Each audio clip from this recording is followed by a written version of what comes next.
morning! Ready na kami! So, dito magbubukas ng 9 o'clock sharp. So, yung mga mahuhuli, bahala kayo. So, dapat before 9, 1 minute before 9 dahil bubukas namin ng 9. So, dito na kayo. So, meron tayong shoes.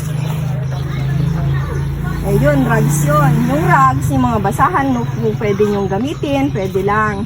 Tapos, mga shoes, mga books, skincares, meron din. Tapos, meron tayong mga intimates para sa mga girls. Then, toys. So, mga toys, mga tumblers. Then, ito yung mga toys.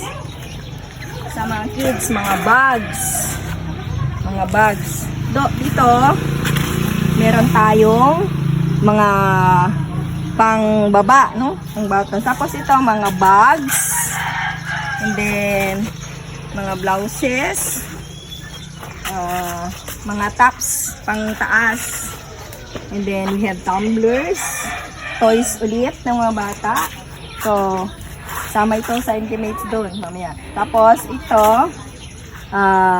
mga pang-baba, bottoms. Mga shorts, ganyan. Then, kids clothes, pillows, then blouses ulit, blouses, tapos mga dresses,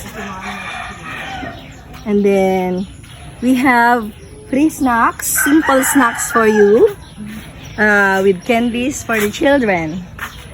So, at 9 o'clock, bubukas namin na Okay, God bless everyone. This is one way of sharing in honor of Our Lady of Piat kasi kapistahan niya ngayon. So, this shows love to everyone. God bless everyone.